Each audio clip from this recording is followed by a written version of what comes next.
नमस्कार दोस्तों। Ocean network में आपका स्वागत है। मैं हूं ओमकार चौधरी। 28 अगस्त को 3 सदस्यीय आयोग की जो रिपोर्ट संभल पर आई है, जो मुख्यमंत्री योगी आदित्यनाथ के सुपुर्द की गई, उसमें साफ तौर पर यह कहा गया है कि अब तक संभल में जो 15 छोटे बड़े दंगे हुए हैं, उनमें हिंदुओं को निशाना बनाया गया।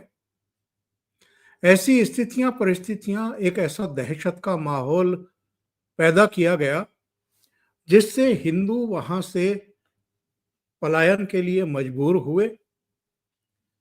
आजादी के समय संभल में हिंदुओं की जो आबादी थी वो करीब 45% थी, जो अब घट करके 15 से 20% के बीच में ही रह गई है।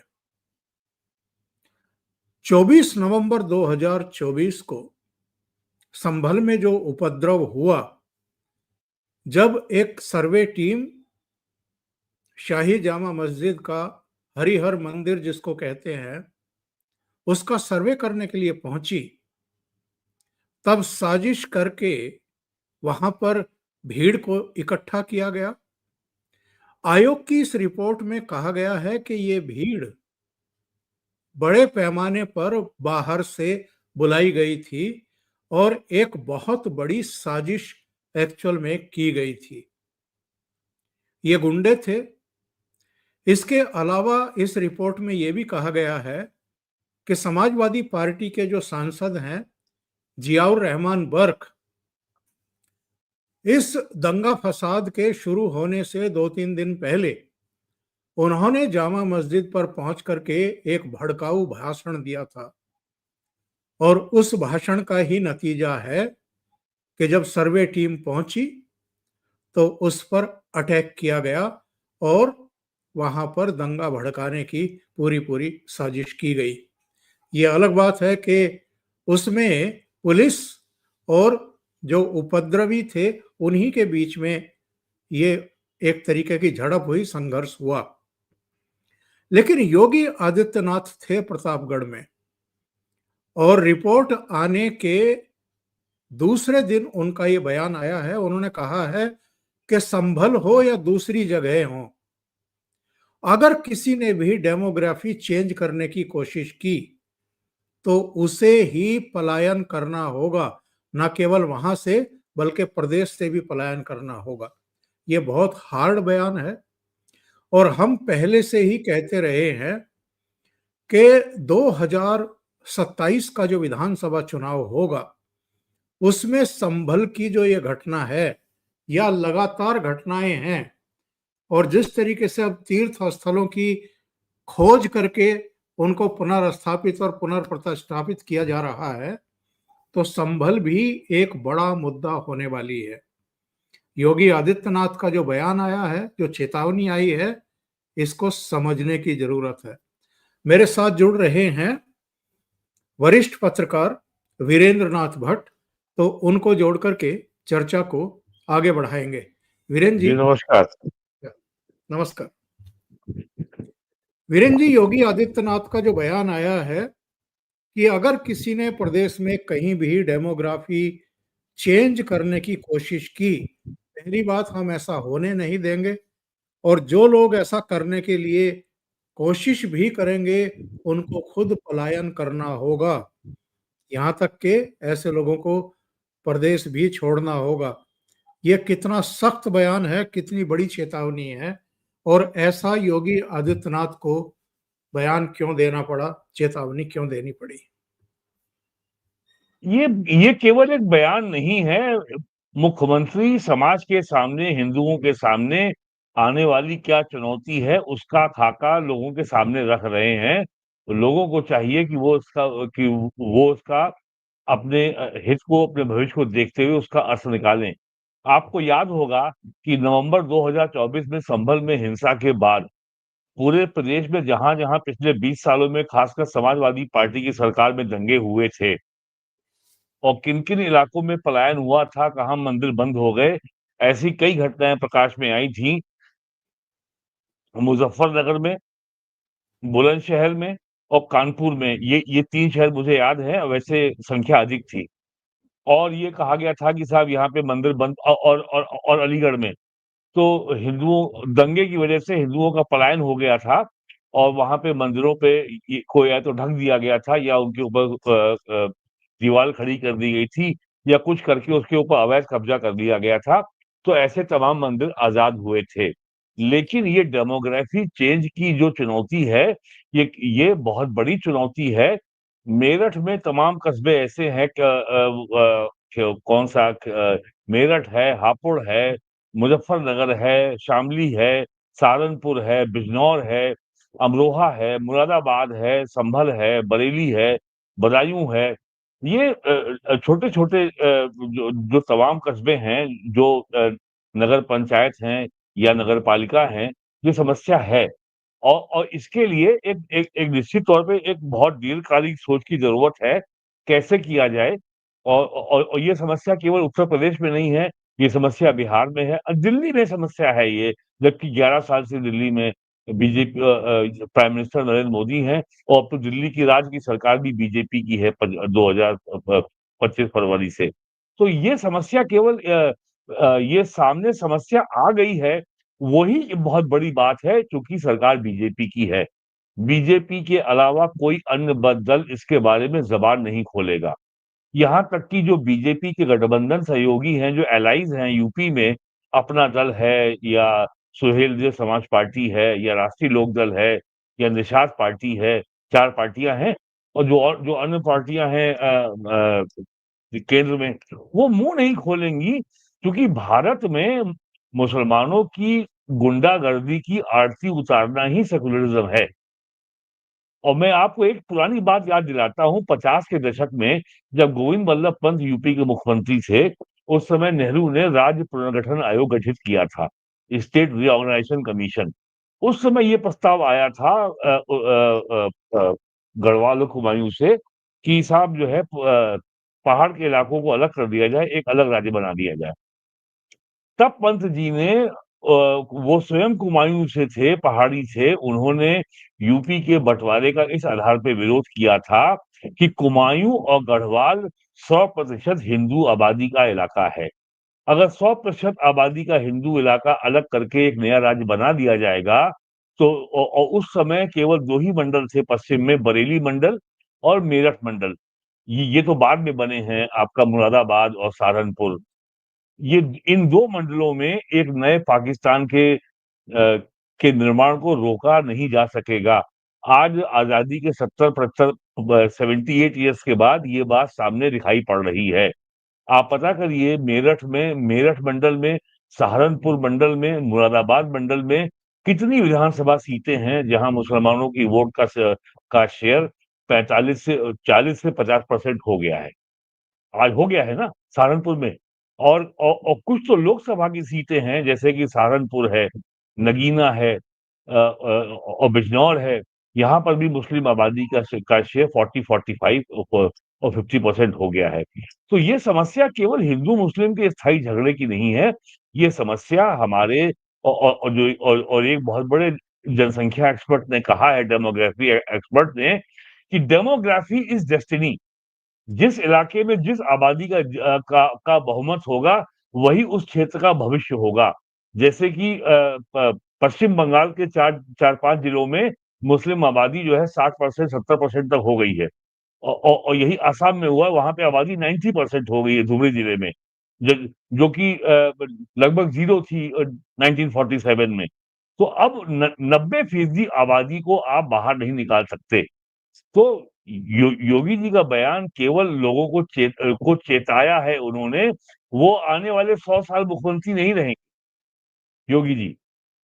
तो लोगों को उन्होंने चेताया है, लोगों को उन्होंने आगाह किया है कि आपके सामने कितना बड़ा खतरा आपके सामने आ रहा है और ये कह देना कि बीजेपी तलवार चला के सब कुछ ठीक कर देगी, ऐसा नहीं है।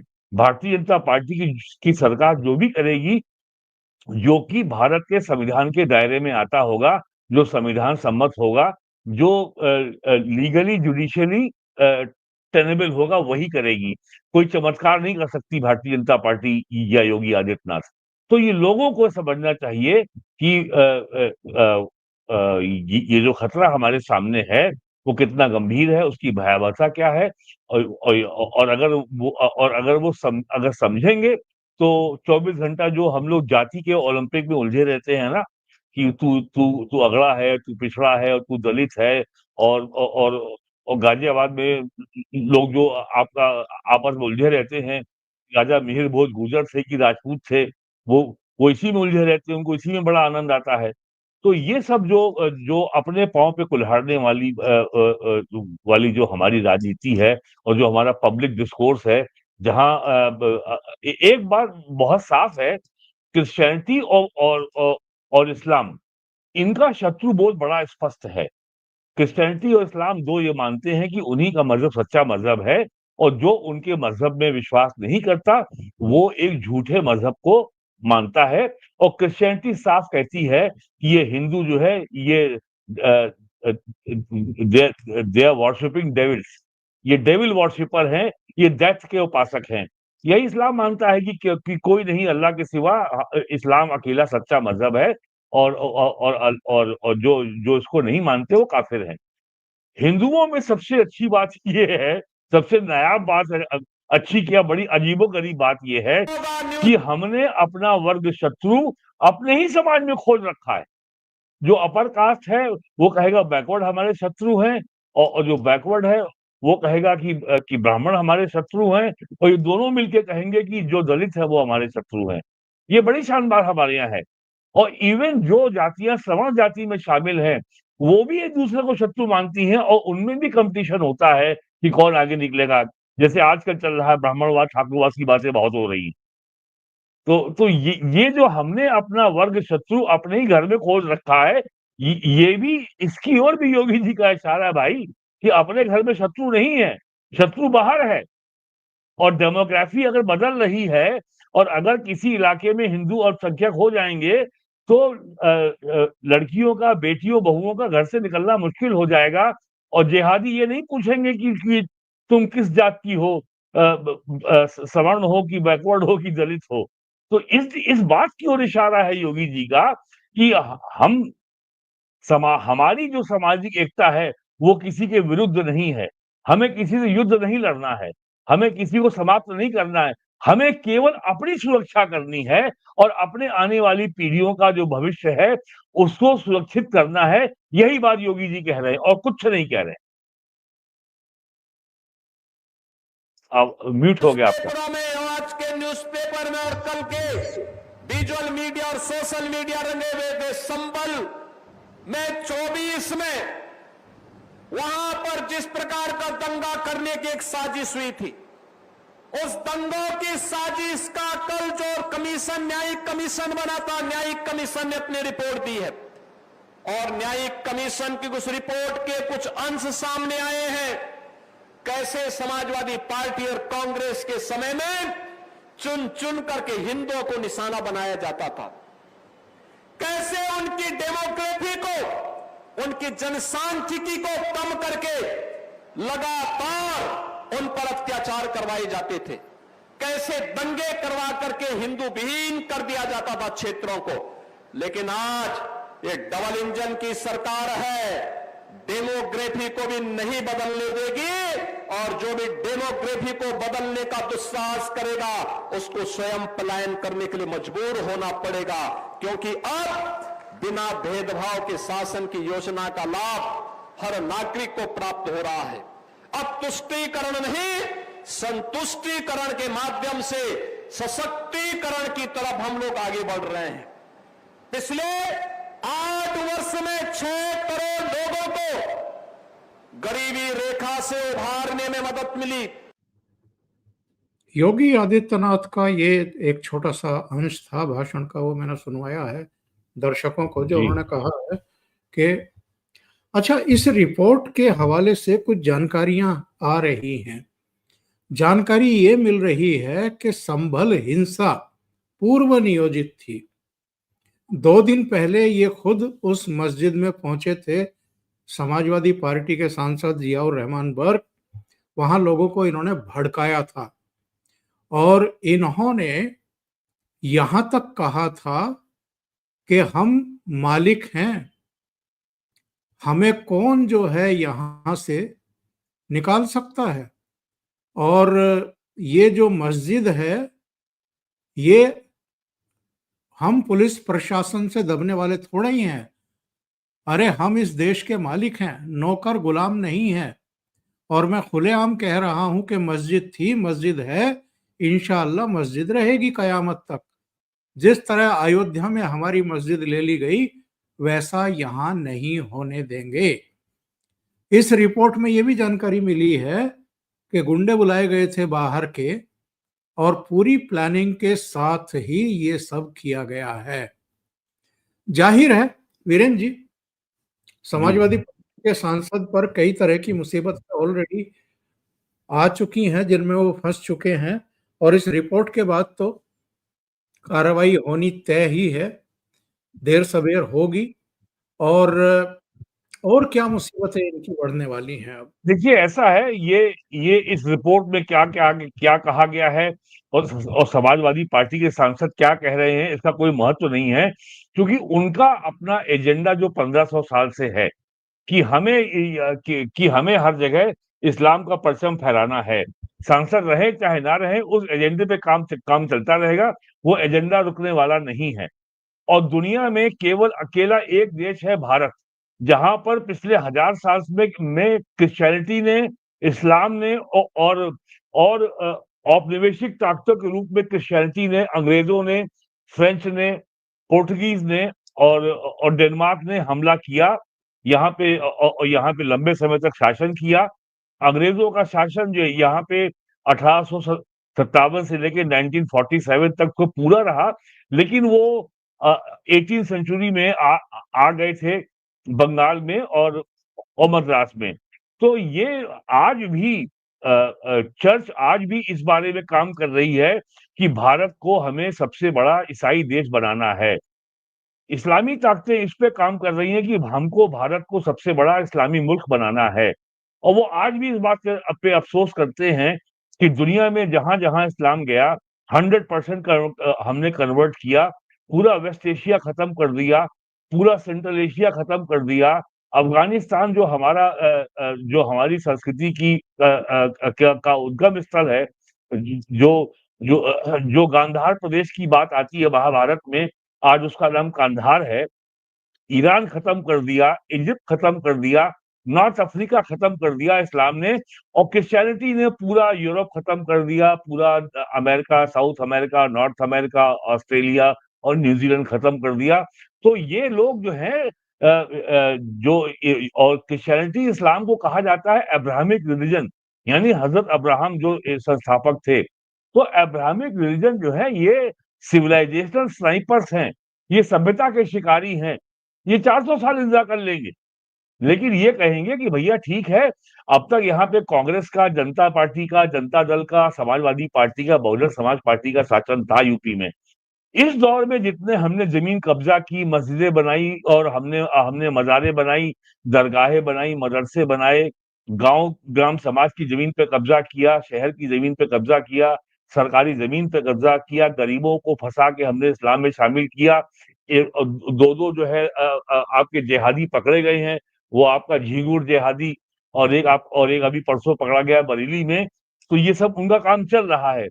तो तो इनका केवल सोच ये है कि अभी चलो इस समय बीजेपी सरकार आ गई है, तो जो हमने इस दौर में जो हमारा सेकुलर स्वर्णिम युग था, उस दौर में जो कुछ हमने गेन किया, जो कुछ हमने बढ़त हासिल की, उसको बचा के रखो, और जब तक योगी और बीजेपी बैठे हुए तब तक चुप हो जाओ। ये इनकी स्ट्रैटेजी है। तो और अ, इ इनका नियम जो जो इनका सोच है, जो इनका नियम है, जो इनकी रणनीति है, वो अल्लाह से गाइड होती है। यूपी सरकार या भारत सरकार जो काम करेगी, वो संविधान से चलेगी। तो एक संवैधानिक व्यवस्था का कानून क्या एक दैवीय कानून से लड़ सकता है? इस्लामिक लॉ जो शरीयत है, इट्स अ डिवाइन लॉ। और भारत का संविधान किसी डिवाइन लॉ को मान्यता नहीं देता। मोदी सरकार ने जो है तमाम कानून बदले भी हैं, ट्रिपल तलाक को बैन किया है, लेकिन अभी भी भारत ही का कानून के अनुसार लड़की की शादी की उम्र 19 साल है ना, या 18 साल है, लेकिन इस्लाम में 9 साल है। और और अभी असम हाई कोर्ट का फैसला आया है, क्योंकि शरीयत में, इस्लामिक लॉ में 9 साल की लड़की की शादी परमिटेड है, ये बाल विवाह के कानून के दायरे में नहीं आती। तो ये बहुत लंबी लड़ाई है, ये सभ्यता की लड़ाई है, इट्स ए सिविलाइजेशनल कॉन्फ्लिक्ट, और ये सभ्यता के शिकारी हैं। ये और क्रिश्चियनिटी ने बड़े पैमाने पर कन्वर्जन किया है तमिलनाडु में, आंध्र प्रदेश में, कर्नाटक में, और बड़े पैमाने पर कन्वर्जन पूरे भारत में हो रहा है, उत्तर प्रदेश में हो रहा है। और अगर सरकार कोई कार्रवाई करती है तो फांसीवाद शुरू हो जाएगा, लोकतंत्र खतरे में आ जाएगा, डेमोक्रेसी खतरे में आ जाएगी, सेकुलरिज्म खतरे में आ जाएगा, तमाम चीजें आ जाएंगी। तो संभल तो केवल एक जो है ये टिप ऑफ द आइसबर्ग है। ये एक दर्शकों को बता जो दें दर्शकों को बता जी दें 1936 से 2019 तक 73 दिन कर्फ्यू रहा, जिसमें 1948 में 20 दिन, 1978 में 30 दिन, 2019 में CAA हिंसा के दौरान 6 दिन भी शामिल है। और रिपोर्ट में संभल को आतंकी संगठनों और अवैध हथियारों का अड्डा बताया गया है। अलकायदा और हरकतुल मुजाहिदीन की गतिविधियों का जिक्र है, और अमेरिका द्वारा आतंकी घोषित मौलाना आसिम का कनेक्शन भी संभल से जुड़ा बताया गया है।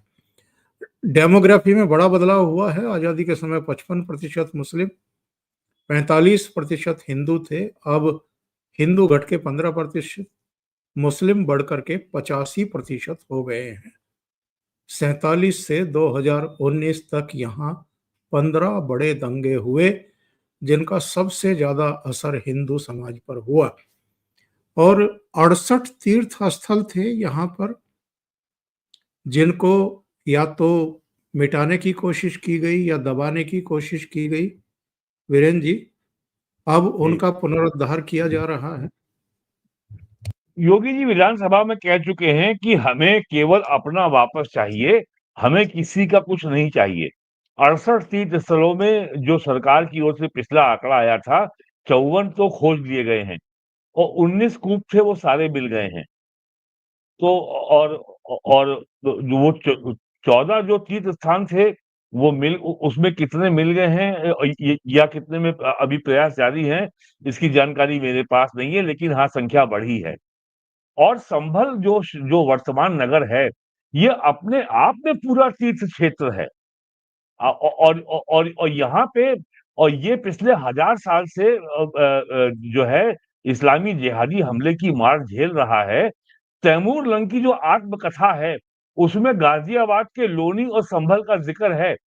उसकी आत्मकथा किताब हिंदी में मिलती है, लोग पढ़ लें, उनकी आंखें खुल जाएंगी कि ये इलाका इस्लामी जिहाद की चारागाह रहा है पिछले 1000 साल से, हरियाणा, पंजाब और वेस्टर्न यूपी। और उसके बावजूद भी यहाँ पे इतने मंदिर बचे हैं, या यहाँ पे खैर यहाँ मंदिर तो एक भी नहीं बचा पुराना। हिंदू आबादी यहाँ इतनी जिंदा है, ये अपने आप में चमत्कार से कम नहीं है। और ये तथ्यों के आधार पर बात मैं कह रहा हूं, मैं किसी पार्टी के पक्ष या विपक्ष में नहीं बोल रहा हूं। ये सारे ऐसे तथ्य हैं जिनका रिकॉर्ड अवेलेबल है, किस तरीके से संभल में बावड़ियों को जो है पाट दिया गया, बावड़ियों के ऊपर जो है मकान बना दिए गए। और जब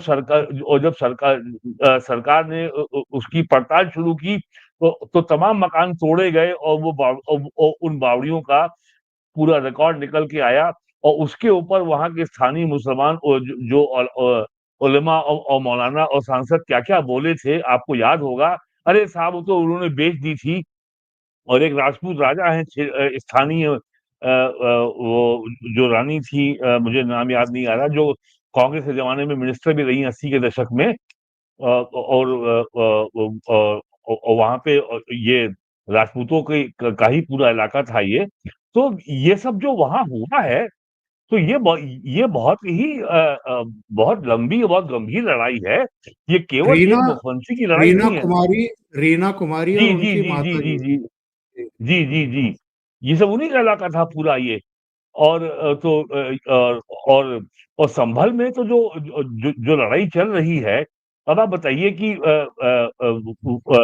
आजादी के पहले से वो एएसआई की प्रॉपर्टी है 1920 से, और ये आज तक जो है, और कैसे जो है एक स्थानीय जो है मौलाना मस्जिद कमेटी उसके कंट्रोल में कैसे चली गई, और एएसआई को जो है पिछले 100 साल में पहली बार जो है उस मस्जिद में घुसने का मौका मिला, जबकि वो प्रॉपर्टी लीगली एएसआई का है। तो सबसे पहले तो एएसआई उसको अपने नियंत्रण में ले, ये बहुत बड़ी चुनौती है। तो और ये लड़ाई केवल संभल की नहीं है। जो आबादी बढ़ रही है, जो संख्या उनकी बढ़ रही है, पहले उनकी आबादी बढ़ेगी, फिर सिस्टम में उनका दखल बढ़ेगा, फिर सिस्टम में उनका दखल बढ़ेगा, तो फिर तो उसके बाद समाजवादी पार्टी, कांग्रेस उनकी आरती उतारने के लिए खड़े हुए हैं, उनके तुष्टीकरण के लिए। योगी जी कह रहे हैं कि हम सबका संतुष्टीकरण करेंगे, किसी का तुष्टीकरण नहीं करेंगे। ये बहुत साफ इसलिए है, और ये बात वो 100% सही कह रहे हैं, उन्होंने करके दिखाया है। यदि सरकार की योजना है कि सारे लोगों को जो भी एपीएल में नहीं है, बीपीएल में है या नहीं है, उनको 80 करोड़ लोगों को फ्री अगर खाद्यान्न मिलेगा, तो सबको मिल रहा है, जाति मजहब का भेद नहीं है। अगर गांव में सबको आवास देना है तो सबको मिल रहा है, जाति मजहब पूछ के नहीं दिया गया। तो यानी वो जो बात कह रहे हैं कि हमने संतुष्टिकरण किया है, तुष्टिकरण नहीं किया, ये बात तो उनकी 100% सही है।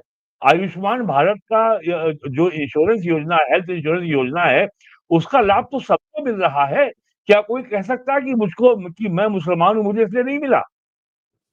तो ये किरण जी, इसका मतलब ये भी है कि आप कितना संतुष्टिकरण कर लो, मुसलमान वोट उसी को देगा जो उसका तुष्टिकरण करेगा, वो ये संतुष्टिकरण वाले जो को वोट नहीं देगा। ये जो लाल किले से इस बार प्रधानमंत्री ने भी डेमोग्राफी चेंज और इसके पीछे की साजिश का इशारा किया है कि ये एक बहुत बड़ी साजिश है कि डेमोग्राफिक चेंज किए जा रहे हैं, खास तौर से जो सरहदी इलाके हैं उनमें। अकेले संभल का सवाल नहीं है, जैसा आपने भी कहा है, बहुत सारी जगहों पर, यहाँ तक के उत्तराखंड में, हिमाचल में, उन सुदूर देवभूमियों में भी जो बिल्कुल सुरम्य, शांत और इस तरह की तमाम गतिविधियों से दूर रही, वहाँ भी अब हम देख रहे हैं कि मस्जिदें, मज़ारें बड़ी संख्या में बन रही थी, जिनका कुछ तो उपचार समाधान कर दिया गया है, कुछ अभी चल रहा है। लेकिन खुद प्रधानमंत्री ने कहा कि हम एक मिशन के तौर पर इसको, डेमोग्राफी चेंज को बहुत गंभीरता से लेंगे और ये कामयाब नहीं होने देंगे। क्या 2027 के उत्तर प्रदेश के, उत्तराखंड के चुनाव में और 2029 के आम चुनाव में भी ये एक मुद्दा रहने वाला है?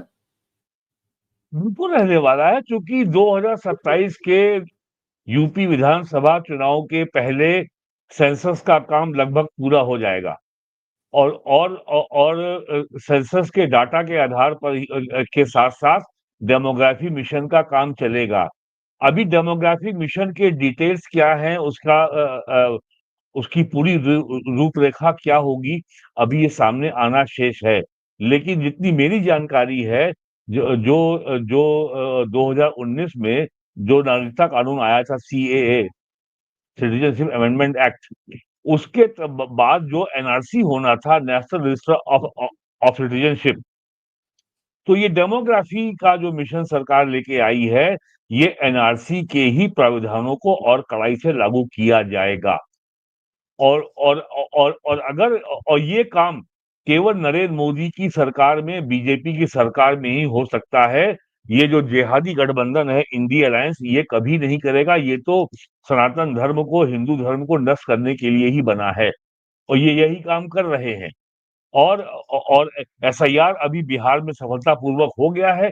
अब ये अगले महीने से शुरू हो जाएगा बंगाल में, और निश्चित तौर पर यूपी विधानसभा के चुनाव के पहले ये यूपी में भी होगा।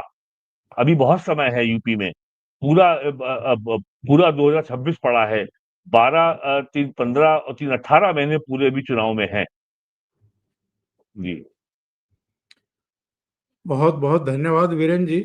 ये जो बिहार में अभी खत्म हुई है वोट अधिकार यात्रा, ये एक्चुअल में वोट जी, अधिकार यात्रा के बजाय अमित शाह की जुबान में कहें तो बिल्कुल ये सही कहा उन्होंने। घुसपैठ या बचाओ यात्रा थी। जी, और बिल्कुल सही कहा उन्होंने। आज तो अखिलेश भी गए थे, वो कह रहे थे कि तेजस्वी को जिताना है और भारतीय जनता पार्टी को यहाँ से भगाना है बिहार से। वो उत्तर प्रदेश में तो जीत नहीं पा रहे। 10 विधानसभा सीटों का चुनाव था, 8 खुद हार गए। वो तेजस्वी को क्या जिताएंगे वीरेंद्र जी? वहाँ पे यूपी में 2 लड़के थे, वहाँ पे 3 लड़के हो गए हैं। तेजस्वी भी हैं और 52-54 साल के अखिलेश भी हैं, 56 साल के राहुल गांधी भी हैं। तेजस्वी कम से कम अभी 30 साल भी नहीं हुआ है, तो वो तो फिर भी अपने को यंग लड़का कह सकता है। लेकिन ये 55 और 56 साल के अधेड़ भी लड़के हो जाएँगे। और और लोकतांत्रिक व्यवस्था का ये तकाज़ा है कि अगर किसी मामले पे विवाद है जनता के में, तो भाई इलेक्शन की प्रतीक्षा कर लो, चुनाव में ही प्रतीक्षा हो जाएगी। और बिहार असेंबली का चुनाव, ये मेरा निश्चित मत है कि स्पेशल इंटेंसिव रिवीजन पर ओवरवेलमिंग तरीके से मुहर लगाने जा रहा है। और जब बिहार के चुनाव में मुहर लग जाएगी, तो ये वोट चोरी और वोट अधिकार और लोकतंत्र खतरे में है, ये सारे फर्जी मुद्दे जो ये उठाए हैं राहुल गांधी ने, कांग्रेस ने या जिहादी गठबंधन ने, ये स्वतः समाप्त हो जाने चाहिए। लेकिन मुझे इसकी उम्मीद नहीं है। ये कोई ना कोई नया विवाद का कोई नया वितंडा खोज लेंगे और ये बवाल जारी रखेंगे। जी। बहुत-बहुत धन्यवाद आपका और दर्शकों का भी बहुत आभार, आप जुटे। एक निवेदन कि अगर आपको ये चैनल पसंद है, आपको यहाँ जो चर्चाएँ होती हैं वो पसंद है, तो लाइक करना ना भूलें। वीडियो को अग्रसारित करें यानी फॉरवर्ड करें अपने मित्रों को, और जिन्होंने अभी चैनल सब्सक्राइब नहीं किया है, वो सब्सक्राइब ज़रूर करें। बहुत-बहुत धन्यवाद। सभी दर्शकों का जी, भी और नमस्कार। वीरेंद्र जी आपका भी। नमस्कार।